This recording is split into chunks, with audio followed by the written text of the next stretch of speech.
Hello दोस्तों, नमस्कार। रोशन study में आप सभी का स्वागत है। जैसा कि दोस्तों आप सभी लोग को पता चल गया होगा कि लता मंगेशकर जी का आज सुबह ही निधन हो गया था। ये निधन मुंबई में हुआ है। कहाँ पे हुआ है? तो ब्रीच कैंडी हॉस्पिटल मुंबई में। ये सुबह इनको जो निधन हुआ है, तो जो निधन का जो मामला है वो कोरोना से जुड़ा हुआ है, जिसकी वजह से इनका निधन हुआ है। तो इनसे रिलेटेड लता मंगेशकर से जुड़ी 25 महत्वपूर्ण प्रश्न हम इस वीडियो में लेकर आए हैं, जो कि हर एग्ज़ाम में उपयोगी है, हर एग्ज़ाम के लिए फ़ायदेमंद है। बहुत सारे इंडिया के कोई भी एग्ज़ाम आप देख लिया जाए तो उसमें इनसे रिलेटेड एक ना एक प्रश्न पूछा ही जाता है। जैसे कि पूछ लिया जाता है कि भी इनके माता का नाम, या फिर जैसे पूछ लिया जा सकता है कि लता मंगेशकर को पहला फिल्म फेयर पुरस्कार कब मिला, लता मंगेशकर को दादा साहब फाल्के पुरस्कार कब मिला। तो ये पूरा इंडिया नहीं, पूरा विश्व की एक चर्चित गायिका थी, बहुत ही फेवरेट गायिका थी। अभी तक इन्होंने गिनीज वर्ल्ड रिकॉर्ड भी बना रखा है, Guinness book of world record, सबसे ज़्यादा मतलब गाना गाने वाली है। तो इससे रिलेटेड इनका जब निधन हुआ तो इससे आने वाला जो एग्ज़ाम में है बहुत सारे इनसे रिलेटेड प्रश्न पूछे जाएंगे। जो भी प्रतियोगिता अगर पर आने वाला टाइम में होगा उसमें इनसे रिलेटेड एक न एक प्रश्न आएगा ही आएगा, हर एग्ज़ाम में आएगा। क्योंकि ये समझो कि ये पूरा बहुत बड़ा मतलब गायिका थी, बहुत फेमस गायिका थी। तो इनसे रिलेटेड प्रश्न ना आने का संभावना ही नहीं होता है, 100% आने का संभावना है, एक न एक प्रश्न आएगा ही। तो इनसे जितने भी महत्वपूर्ण प्रश्न जुड़ा हुआ है वो सारे प्रश्न हम इस वीडियो में लेकर आए हैं। तो वीडियो में अंत तक बने रहें। बहुत ही कम समय में हम आपको 25 क्वेश्चन दिखाने वाले हैं। तो चलिए ज़्यादा टाइम न लेते हुए सीधा चलते हैं प्रश्न की ओर। यदि आप चैनल पर पहली बार आए हैं तो वीडियो को लाइक, शेयर एवं चैनल को सब्सक्राइब कर लें और साथ में बेल आइकन घंटी जरूर दबाएं, ताकि आगे आने वाली वीडियो का नोटिफिकेशन आपको मिलता रहे। पहला प्रश्न है, लता मंगेशकर की माता का क्या नाम था? तो इसका सही उत्तर होगा शिवंती मंगेशकर। अगला प्रश्न देखते हैं। अगला प्रश्न है, लता मंगेशकर के पिता का क्या नाम था? तो इसका सही उत्तर होगा दीनानाथ मंगेशकर। दोस्तों इनका हम जन्म से लेकर पूरा लास्ट तक है, इनके ऊपर जितना भी बुक लिखा गया वो सारा बुक का भी चर्चा करेंगे। तो वीडियो में लास्ट तक बने रहिएगा ज़रूर से ज़रूर। चलिए अगला प्रश्न देखते हैं, लता मंगेशकर का जन्म कब हुआ था? तो इसका सही उत्तर होगा 28 सितंबर 1929 ईस्वी में। अगला प्रश्न देखते हैं। अगला प्रश्न है, लता मंगेशकर का जन्म किस समाज में हुआ था? तो इसका सही उत्तर होगा गोमंत मराठा समाज में। अगला प्रश्न देखते हैं। अगला प्रश्न है, लता मंगेशकर का जन्म भारत के किस राज्य में हुआ था? तो इसका सही उत्तर होगा मध्य प्रदेश के इंदौर में। अगला प्रश्न देखते हैं। अगला प्रश्न है, लता मंगेशकर पहली बार किस फिल्म में गाना गाई थी? बहुत ही इंपॉर्टेंट क्वेश्चन बन जाता है ये कि पहली बार किस फिल्म में गाना गाई थी। तो इसका सही उत्तर होगा कृति हसाल फिल्म में, जो कि वो फिल्म बाद में उस फिल्म से गाना निकाल दिया गया था। जो कृति हसाल फिल्म में इन्होंने गाना गाई थी, तो वो फिल्म जब रिलीज हुआ था तो उस गाने को फिर बाद में निकाल दिया गया था फिल्म से। तो इसी की वजह से फिल्म जो है वो बहुत ही महत्वपूर्ण क्वेश्चन बन जाता है, लता मंगेशकर से जुड़ा हुआ है फिल्म। चलिए अगला प्रश्न देखते हैं। अगला प्रश्न है, लता मंगेशकर अब तक कितनी भाषाओं में गाना गा चुकी है? तो इसका सही उत्तर होगा 20 से अधिक भाषाओं में। इन्होंने, जी हाँ, 20 से अधिक भाषाओं में इन्होंने गाना गा चुका है, जिसके वजह से इनको बहुत ही प्रसिद्धि और पूरा वर्ल्ड जानता था। तो अगला प्रश्न देखते हैं। अगला प्रश्न है, लता मंगेशकर 20 से अधिक भाषाओं में कितनी गाना गा चुकी है? यानी कहने का मतलब है अभी तक इन्होंने टोटल जो 20 भाषाओं में इन्होंने गाना गाई है, तो टोटल इन्होंने कितना गाना गा चुकी है? तो इसका जो सही उत्तर होगा लगभग 30,000 गाने, जो कि Guinness book of world record में है। लता मंगेशकर का इसी की वजह से 30,000 गाना, सबसे ज़्यादा गाना गाने वाली गायिका बन चुकी है पूरा वर्ल्ड में, जो कि Guinness book of world record में शामिल है, शुमार है। तो चलिए अगला प्रश्न देखते हैं। अगला प्रश्न है, भारत को किला के नाम से किसे जाना जाता है? तो भारत को किला के नाम से किसे जाना जाता है? इसका सही उत्तर होगा लता मंगेशकर को।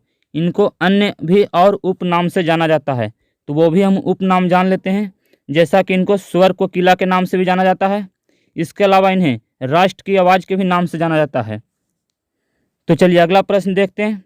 अगला प्रश्न है, एकमात्र जीवित व्यक्ति जिनके नाम से पुरस्कार दिया जा रहा था, जैसा कि अभी तक के जो भी पुरस्कार मिलता है, वो व्यक्ति के मरने के बाद मिलता है, उनके नाम पर जो मिलता है तो।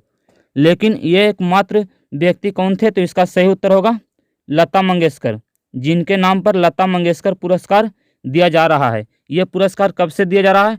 तो 1984 ईस्वी से पुरस्कार दिया जा रहा है, लता मंगेशकर पुरस्कार। तो चलिए अगला प्रश्न देखते हैं। अगला प्रश्न है, विश्व में सबसे अधिक गीत गाने का Guinness book of world record किसके नाम है? जैसा कि मैंने पहले भी चर्चा कर रहा था इस वीडियो में, तो इसका जो सही उत्तर होगा वो होगा लता मंगेशकर। 30,000 गाना इन्होंने गाया 20 भाषाओं में। ये याद रखना है, इम्पॉर्टेंट, बहुत ही महत्वपूर्ण क्वेश्चन बन जाता है ये। जो महत्वपूर्ण क्वेश्चन है उसको मैं दोबारा रिपीट कर रहा हूँ, दोबारा बोल रहा हूँ, ताकि आप लोग को माइंड में सेटअप हो जाए, रिवाइज हो जाए। तो चलिए अगला प्रश्न देखते हैं।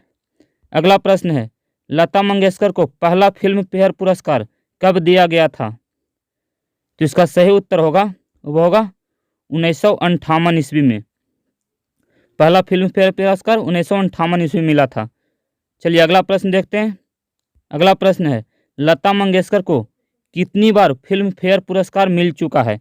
अब तक के मतलब कितनी बार इनको फिल्म फेयर पुरस्कार मिल चुका था? तो इसका जो सही उत्तर होगा वो होगा 6 बार। कब कब मिला? तो 1958 में मिला, 1962 में, 1965 में, 1969 में, 1993 एवं 1994 में, यानी टोटल 6 बार इनको फिल्म फेयर पुरस्कार मिल चुका है। तो चलिए अगला प्रश्न देखते हैं। अगला प्रश्न है, लता मंगेशकर को पद्म भूषण पुरस्कार कब मिला था? पद्म भूषण पुरस्कार कब मिला था? तो इसका सही उत्तर होगा वो होगा 1969 ईस्वी में। अगला प्रश्न देखते हैं। अगला प्रश्न है, लता मंगेशकर को दादा साहब फाल्के पुरस्कार कब मिला था? तो इनको दादा साहब फाल्के पुरस्कार सबसे पहले कब मिला था? तो इसका जो सही उत्तर होगा वो होगा 1989 ईस्वी में। 1989 ईस्वी में इनको पहला दादा साहब फाल्के पुरस्कार मिला था। अगला प्रश्न देखते हैं।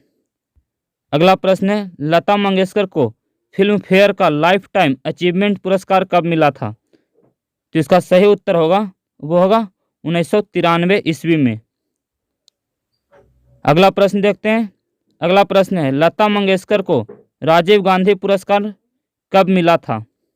राजीव गांधी भी इनको सारे पुरस्कार मिल चुका है, तो इस वीडियो में हम सारे पुरस्कार का चर्चा करने वाले हैं और सारे प्रश्न आपको दिखाने वाले हैं।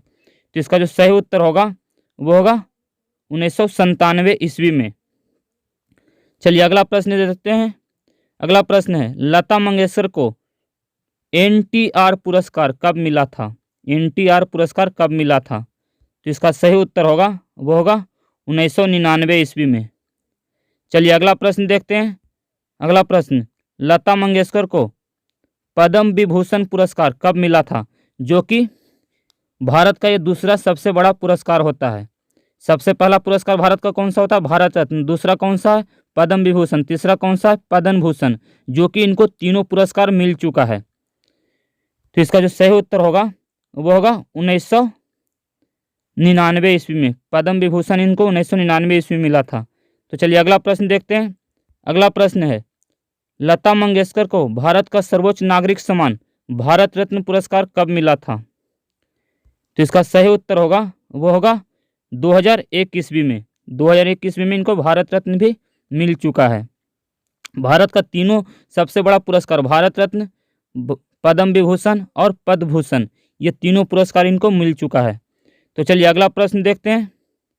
अगला प्रश्न है, लता मंगेशकर को नूरजहां पुरस्कार कब मिला था? ये आपको याद रखना है, नूरजहां पुरस्कार कब मिला था। ये बहुत ही महत्वपूर्ण क्वेश्चन इसलिए बन जाता है क्योंकि ये थोड़ा अलग है, टॉपिक हट के है। नूरजहां पुरस्कार जो है बिल्कुल हट के क्वेश्चन है। ये पेपर में कभी पूछा नहीं जाता है, लेकिन जो बार बार पूछा जाता है उससे ज़्यादा फोकस करना जो कभी नहीं पूछा गया है, क्योंकि कभी ना कभी एग्जाम में वही पूछ लिया जाता है जो कभी नहीं पूछा जाता है। तो इसको आपको याद रखना है। इसका जो सही उत्तर होगा वो होगा 2001 ईस्वी में। चलिए अगला प्रश्न देखते हैं। अगला प्रश्न है, लता मंगेशकर ये बायोग्राफी पुस्तक के लेखक कौन है?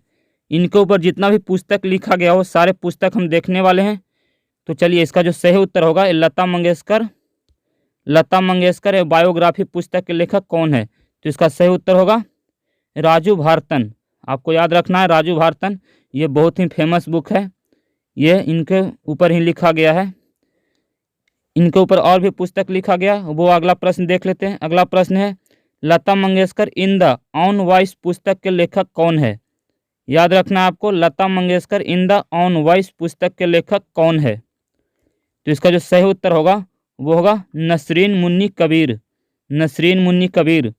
इनके ऊपर जो भी किताब है वो सारे बुक को आपको याद रखना है और राइटर भी याद रखना है, क्योंकि एग्ज़ाम में आप देखे होंगे कि कोई भी एग्ज़ाम दो आप, इंडिया का कोई भी एग्ज़ाम दो, उसमें एक क्वेश्चन 100% रहता है, वो पुस्तक से रिलेटेड रहता है। किसका कौन सा पुस्तक, लेखिका से 100% रहता है। बहुत जो स्टूडेंट एग्ज़ाम देते आ रहे हैं कंटिन्यू, उनको इस चीज़ का पूरा पता है अच्छी तरह से।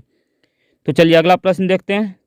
अगला प्रश्न है, Lata voice of the golden era, Lata voice of the golden era पुस्तक के लेखक कौन है? जो कि बहुत ही चर्चित पुस्तक है ये।